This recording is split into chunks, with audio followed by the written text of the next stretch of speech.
welcome to the Virtual Sanctuary. I am your host and founder of the Virtual Sanctuary, Martina Hagler. Here in the Virtual Sanctuary, our focus is providing the resources, tools, operational, and marketing solutions needed to expand the capability of the church through digital technology for 21st century discipling. As you know, in today's environment, we have been forced in a period of time where technology is critical to how we connect the church and the parishioner. And so as we expand our conversation today, we're going to have a Q&A session with church members and attendees to understand their perspective, their needs on how they want to connect with their church in today's environment. Today in the virtual sanctuary, we will expand our conversations with a Q&A to hear different perspectives from the church. We will talk to different ministerial leaders, board members, trustees, and also speak with volunteers and attendees of the church to understand what their need is in today's environment as they try to connect with their church during this pandemic. It has been challenging for many churches as we've been faced with a critical moment of connecting, communing, and discipling when we've been impacted by not attending church in many areas of the country. And so today we're going to expand our conversation and get some insight and hear different perspectives on how the church would like to connect with their parishioners, as well as how parishioners would like to connect with their church. So grab your digital devices and come on along with us. Take notes as we talk about connecting the church through digital technology.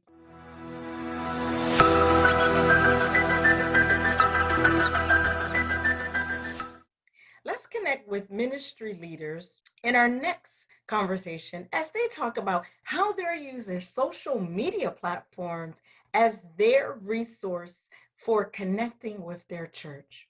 We're Elders Jamie and Joe Patterson, and one of the ways in which we connect with the ministry that we're a part of via technology is through some of the common social media platforms, YouTube, Facebook social media, in some aspects, Instagram, social media, TV, and of course, as well as streaming live. As well as streaming live. Many of the congregations have their own tool, if you will, a platform that feeds to these other social platforms.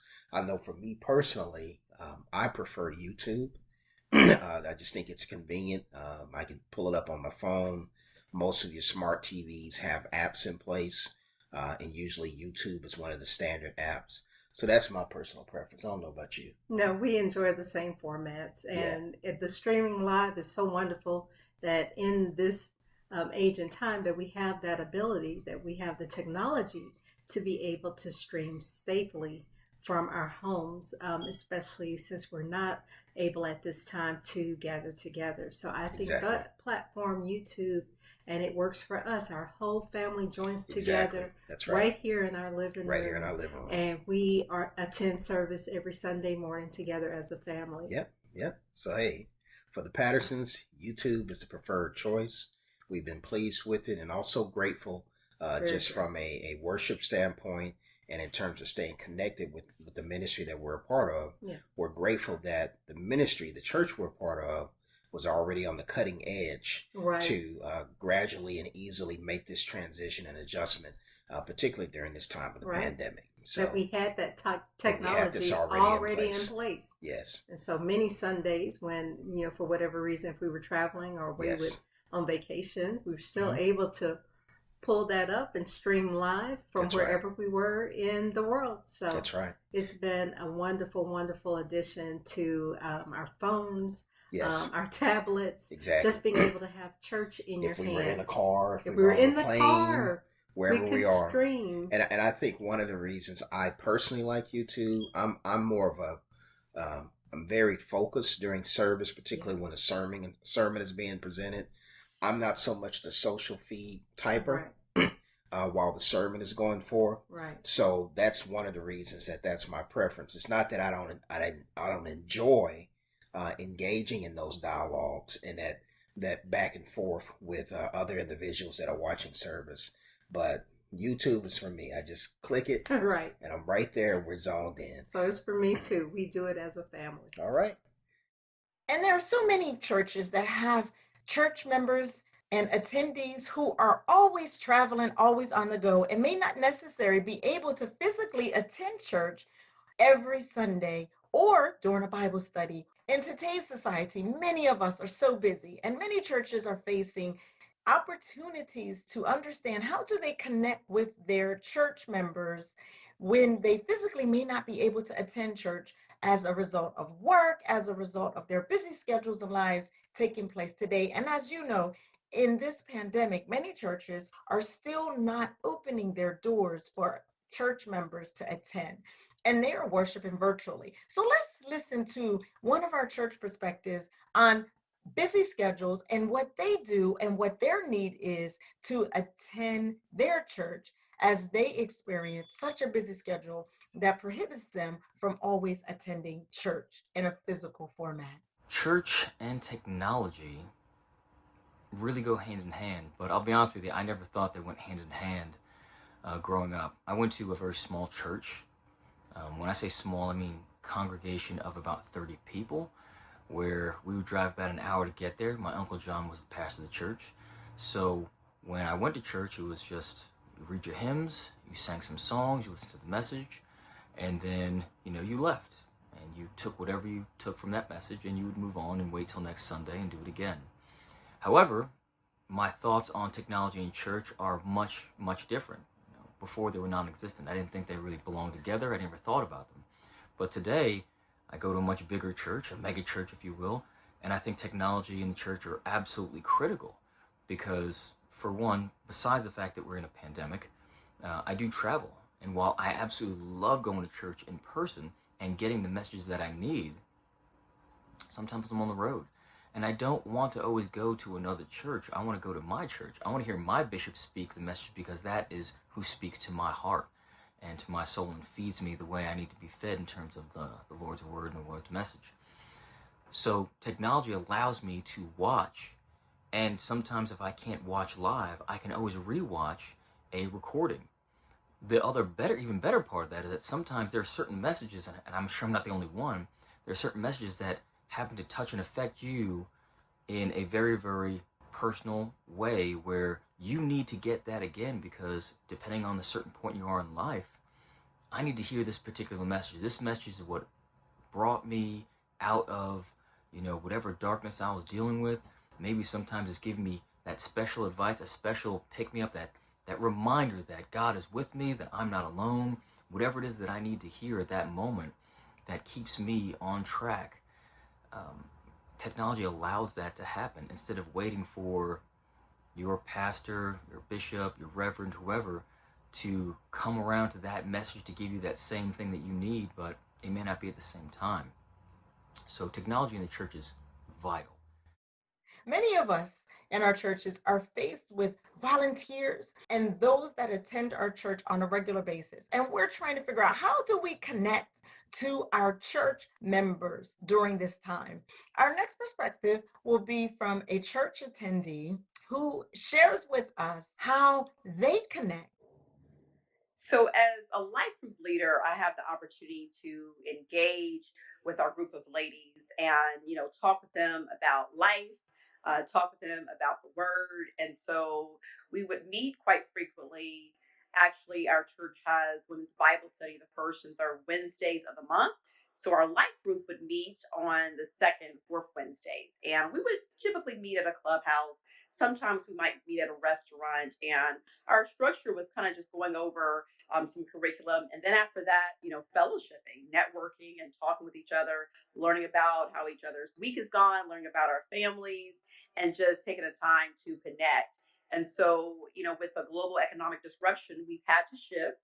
And so we've been meeting via Zoom calls. And so we schedule our Zoom calls and we follow pretty much the same format where we go through maybe some curriculum. Lately, we've been talking about our why and our purpose and, what we've learned during these new times in terms of what we learned about ourselves.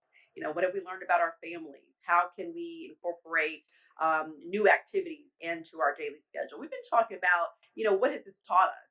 Have we been able to kind of control our own schedule more so now than some of us actually being in the office and following a regular schedule in terms of maybe more devotion, daily devotions, reading our daily devotions and meditating, praying, and spending more time with God either in the morning or in the evening, just because we have more control of our schedule. So it gives us a chance to share our experiences and ideas with each other and also learn what others are doing that we might also want to incorporate. So we've been talking about any new activities that we've done lately, and that might be cooking and trying out new recipes.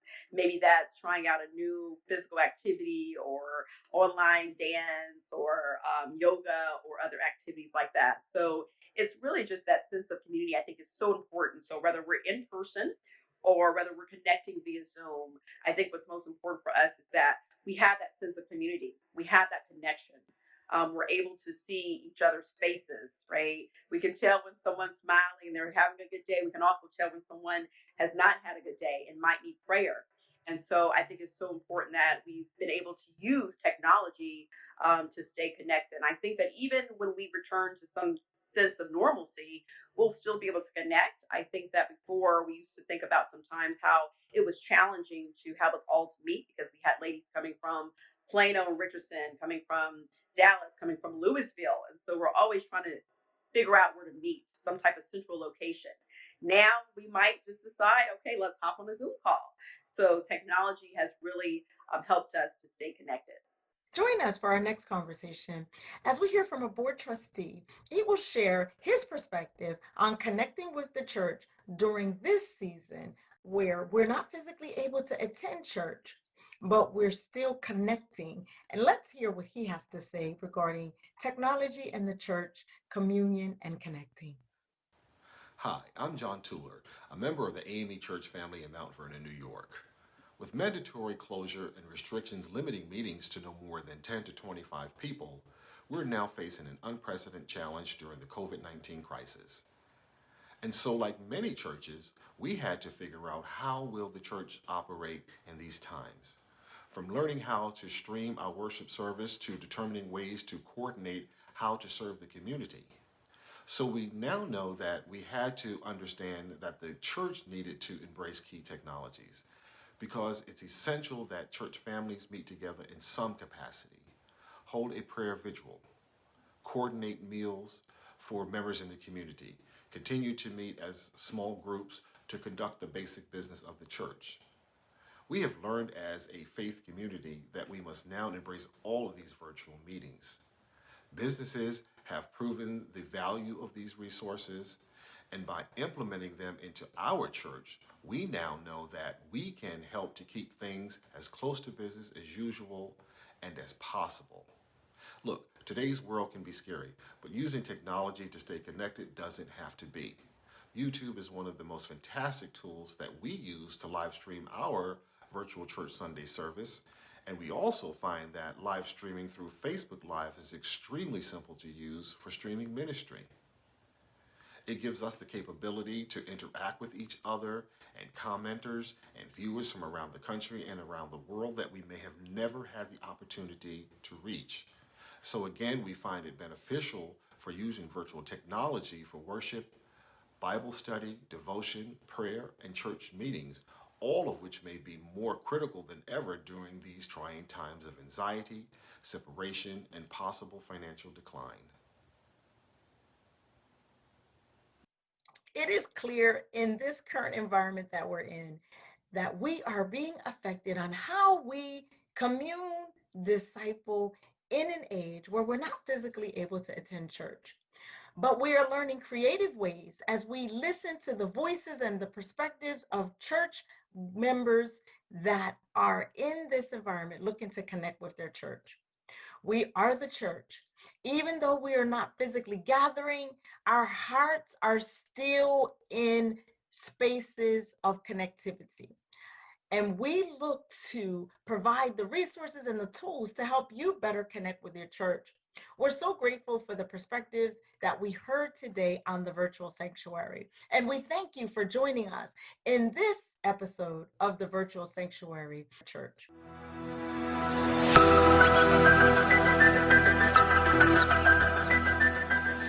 Thank you so much for learning with us as you undergo your transformation with digital technology. Right now, we're going to dive into a Q&A session where we can hear directly from you, address your concerns and your needs. We're going to do this through social media and also through email. So reach out to us. We're on Facebook, Instagram, LinkedIn, YouTube. Just search the virtual sanctuary and you'll find us and just inbox us. Let us know how we can be of service to you. So this week we have 4 questions and let's just get it started. But my question would be, how do those small churches like the one I grew up with, how do they get their message heard? Because those small churches, their voices mean just as much as any other church's voice. Because from those small churches, you may find that David that becomes King David. So I think those small churches are very important. But like I said again, during that pandemic, everyone's got to social distance, everyone's got to stay home. And so everyone who has those small churches are all you have to go to. How do they get their voices heard? How do people get that message that they need, especially in times like this, where sometimes it feels like we're at the brink, but a message, a word, can really make all the difference. When it comes to the small churches, we understand that your small churches have smaller budgets and just don't have much access when it comes to various learnings that's readily available in our big metropolitan cities. So, if you're a church where your parishioners don't have access to the internet and they probably don't have cell phones, then you're going to have to use a few old school methods that you just never really thought of when it came to operating or maximizing the reach of your church. All right. I don't know if you guessed it, but I'm going to say radio, FM or AM radio. That is something that most of your constituents prefer. Radio. Get on the air. Reach out to that local station and see how you can get involved. Be active. Don't just think nothing's possible, but actually do it. And look, if you can't get the opportunity within your area, go to another county, another city. Someone's out there that is waiting for you and waiting for your message. So don't just stay at home. Go out and find where you can reach out to them. So don't just stay there, just take action. And radio is a great way to have a very broad reach, especially within your local area. Now, for some reason, if you don't want to go about radio, try to incorporate yourself in these community events. The word of God is needed everywhere. So don't limit yourself. Okay, if you're a local church and your parishioners have access to the internet and they have cell phones, you have literally unlimited supply of options. You just need to know, or maybe you just need encouragement to take action. For some reason, I feel like you may know what you should do, either through following us or just maybe from advice from a parishioner. But for some reason, you have yet to do so. Just know it is not as hard as it may seem. It doesn't need to be perfect. You don't need to be in a grand auditorium or a grand chapel.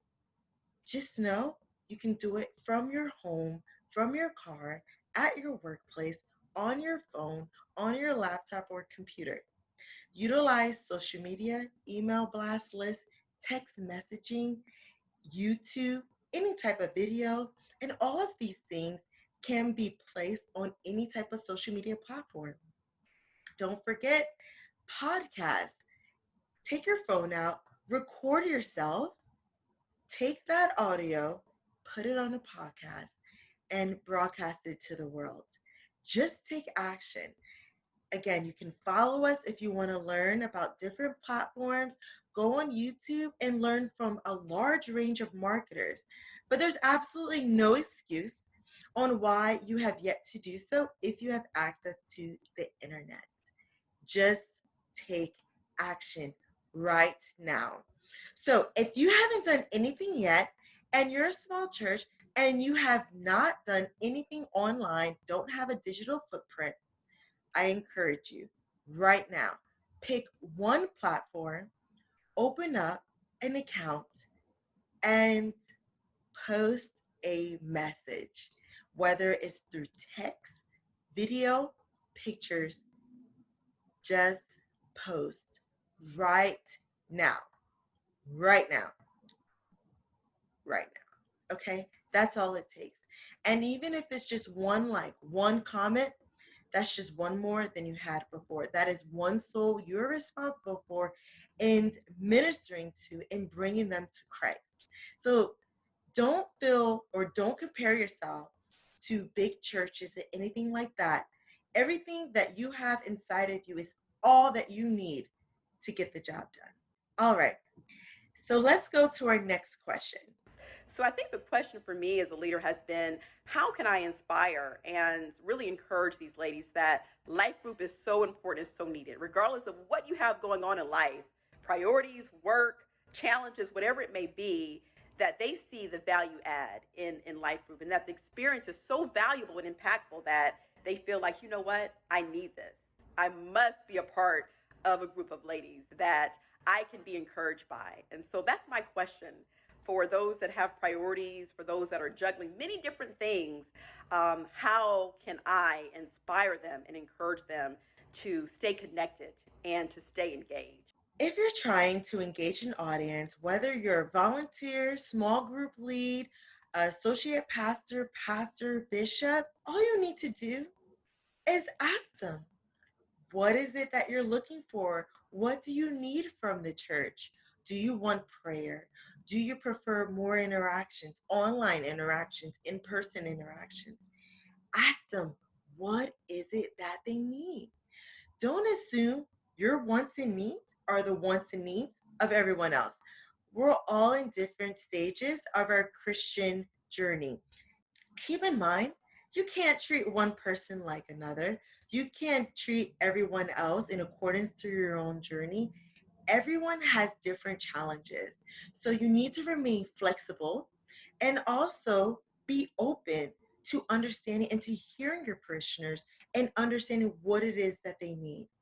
So now, once you have and understand what it is that your parishioners want, I encourage you to be flexible in your delivery. So if you guys meet every Tuesday at 7 and it's typically in person, think about potentially recording it. Or what you can do is do it live. And when you stream live, there are opportunities for you to make it private. It doesn't need to be broadcast amongst the world, but at least make it live so it gives people to be interactive. And when you do this, you then can take these recordings and post it on discussion boards or within your private groups. That way, if someone wasn't able to make it because of work or they're trying to tutor their children, they can do so at a later time. And they're also able to remain engaged with you because they have an opportunity to participate in the conversation. So be flexible. Once you understand what it is that they need, be flexible in delivering it.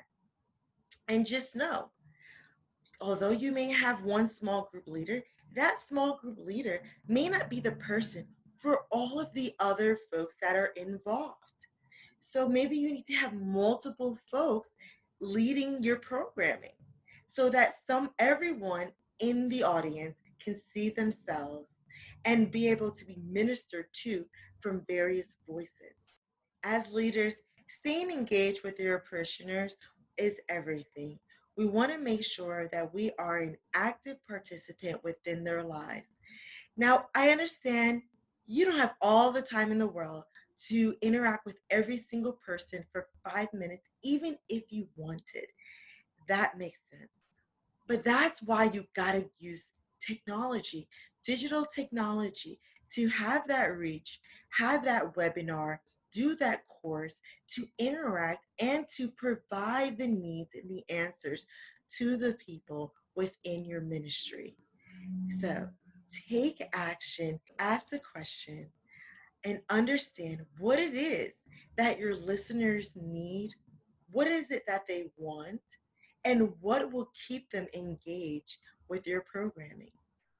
Our next question is coming from our online audience, and it's this: how do I identify whether or not I should use Instagram versus Facebook? Since I have limited time, I don't feel I can handle both platforms. A couple things to keep in mind is that a lot of your social media platforms are linked to each other.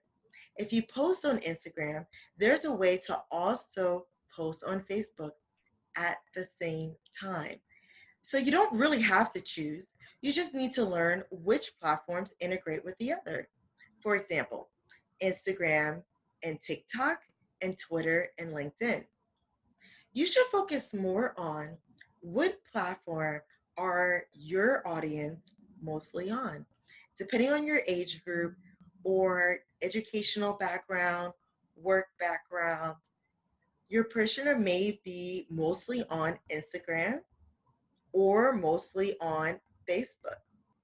So if you feel most of your people are on Facebook, well, I would still have that Instagram account. Just make sure the Instagram account is linked to your Facebook.